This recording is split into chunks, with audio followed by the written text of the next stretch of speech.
Hello बच्चों, जैसा कि मैंने पिछले वीडियो में आप लोगों से इल्तुतमिश के बारे में बात की थी। इल्तुतमिश के बारे में अपन ने पढ़ा था कि किस तरीके से उसे कठिनाइयों का सामना करना पड़ा और कैसे उसने अपनी विवेकपूर्ण बुद्धि से उसने उनका समाधान किया। ये सारी चीज़ें हमने इल्तुतमिश के बारे में पढ़ी।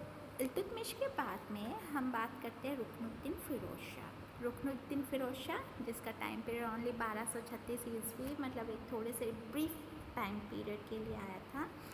इस्लामी कानून में उत्तराधिकार के अनिश्चित नियमों के कारण इल्तुतमिश को इस बात की चिंता हो गई थी कि उसकी मृत्यु के बाद दिल्ली सल्तनत का अस्तित्व खतरे में न पड़ जाए, क्योंकि उसका योग्य एवं प्रतिभावान पुत्र नासिरुद्दीन उसके जीवन काल में ही मर गया था। उससे छोटा रुकनुद्दीन अत्यधिक आलसी तथा विलासी था और अन्य पुत्र अवयस्क था। अतः उसने अपनी पुत्री रज़िया को अपना उत्तराधिकारी बनाने का निश्चय किया। रज़िया की योग्यता को वह परख चुका था और उसकी अनुपस्थिति में रज़िया ने भी सुचारू रूप से शासन चलाकर अपनी योग्यता प्रदर्शित कर दी थी। इल्तुतमिश ने अपने सामंतों से रज़िया के उत्तराधिकार पर सहमति भी प्राप्त कर ली थी। इल्तुतमिश के सामने तो तुर्क सरदारों ने रज़िया को सुल्तान बनाना स्वीकार कर लिया था, परंतु उसकी मृत्यु के बाद एक स्त्री को अपनी सुल्ताना बनाना उन्हें पसंद नहीं आया और उन्होंने इल्तुतमिश के जीवित बड़े पुत्र रुकनुद्दीन फ़िरोज़ शाह को सिंहासन पर बैठा दिया। इतिहासकार मिनास लिखता है कि वह रुकनुद्दीन भोग विलास में डूब गया और अनुचित स्थानों पर राज्य के धन को नष्ट करने लगा। परिणाम स्वरूप शासन व्यवस्था लड़खड़ाने लग गई और शासन की बागडोर रुकनुद्दीन की मां शाह तुर्कान के हाथ में चली गई। शाह तुर्कान पहले एक दासी थी। इल्तुतमिश की बेगम बनने के बाद वे अत्यधिक महत्वाकांक्षिणी और क्रूर बनती गई और अब शासन सत्ता के हाथ में आते ही उसने उन सभी अमीरों से प्रतिशोध लेना शुरू कर दिया जिन्होंने युवा अवस्था में उसका अपमान एवं तिरस्कार किया था। मिनास लिखता है कि शाह तुर्कान ने इल्तुतमिश के अन्य बेगमों से भी प्रतिशोध लिया, कई अमीरों का वध करवा दिया और इल्तुतमिश के युवा पुत्र कुतुबुद्दीन को अंधा करवाकर मार डाला। उसके अत्याचारों के परिणाम स्वरूप समूचे राज्य में असंतोष और विद्रोह फैल गया। मुल्तान, झांसी, बदायूं, लाहौर आदि के सूबेदारों ने संगठित होकर विद्रोह कर दिया। रुकनुद्दीन विद्रोहियों का दमन करने के लिए दिल्ली से चला, परंतु मार्ग में ही उसका वजीर जुनैदी उसका साथ छोड़कर विद्रोहियों से जा मिला। रुकनुद्दीन घबरा गया और उसने वापस दिल्ली की तरफ कूच कर दिया, परंतु उसकी अनुपस्थिति में दिल्ली की स्थिति भी बदल चुकी थी। शुक्रवार की नमाज के समय रज़िया जनता के सम्मुख आ खड़ी हुई और उसे स्वर्गीय सुल्तान की अंतिम इच्छा और शाह तुर्कान के अत्याचारों की याद दिलाते हुए सहयोग की अपील की। इसका परिणाम प्रभावशाली निकला। न केवल जनता ने अपितु बहुत से युवा तुर्क अधिकारियों ने रज़िया का साथ दिया। शाह तुर्कान को बंदी बनाकर कारागार में डाल दिया गया और दिल्ली पहुंचते ही रुकनुद्दीन फ़िरोज़ शाह को भी बंदी बना लिया गया और रज़िया को दिल्ली सिंहासन पर बैठा दिया गया। कुछ दिनों बाद शाह तुर्कान और रुकनुद्दीन को मौत के घाट उतार दिया गया। अब हम आते हैं रज़िया सुल्ताना रज़िया। उसका टाइम पीरियड 1236 से 1200 ईस्वी तक का। रज़िया योग्य पिता की योग्य पुत्री थी। इतिहासकार मिनास के शब्दों में वह एक महान शासक, बुद्धिमती, न्यायप्रिय, उदार, विद्वानों की आश्रयदात्री,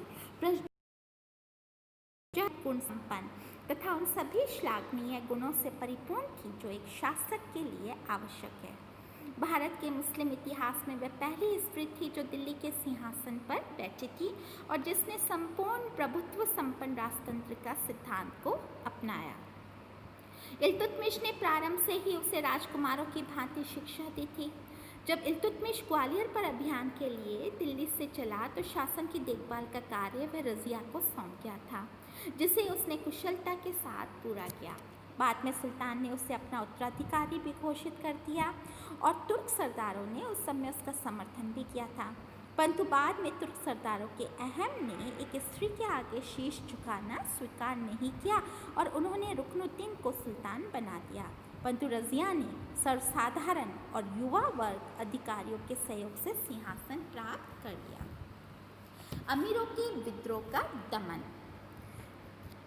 इल्तुतमिश की मृत्यु से लेकर बलबन के सिंहासनारोहण तक दिल्ली सल्तनत का इतिहास सर्वोच्च सत्ता को हस्तगत करने के लिए तास और अमीरों के आपसी संघर्ष की कहानी है।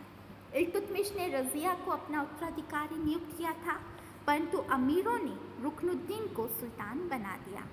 जब रुकनुद्दीन भोगविलास में डूब गया और शाह तुर्कान के अत्याचार बढ़ने लगे तो प्रांत के सूबेदारों ने संगठित होकर उसे सुल्तान पद से हटाने का निश्चय किया और अपनी सेनाओं के साथ दिल्ली की तरफ कूच भी कर दिया।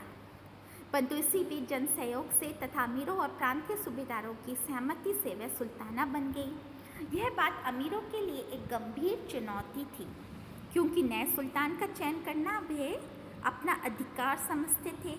चूँकि रज़िया के चयन में उनकी सम्मति की उपेक्षा की गई थी, अतः वे रज़िया को सुल्तान मानने के लिए तैयार नहीं थे और उन्होंने सेना सहित दिल्ली की तरफ कूच जारी रखा।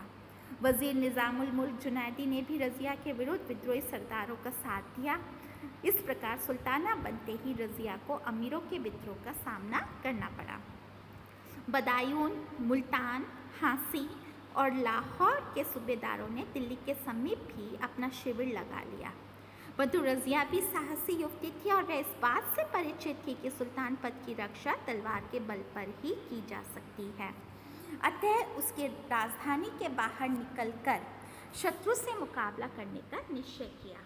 प्रारंभिक धावों से जब अपेक्षाकृत सफलता न मिली तो रज़िया ने कूटनीति का सहारा लिया। उसे सूबेदारों की पारस्परिक फूट की जानकारी मिल चुकी थी, अतः उसने बदायून के सूबेदार मलिक इज़ाउद्दीन मोहम्मद मालाडी और मुल्तान के सूबेदार इज़ुद्दीन कबीर खां एयास को अपनी तरफ मिला लिया और विद्रोही शिविर में यह प्रचार भी करवाया कि बहुत से शक्तिशाली अमीर रज़िया के पक्ष में चले गए हैं। परिणाम स्वरूप बहुत से विद्रोही सैनिक शिविर से भागने लगे। इसी समय रज़िया ने विद्रोहियों पर जोरदार आक्रमण किया। भागते हुए सैनिकों का पीछा करके उन्हें मौत के घाट उतार दिया गया।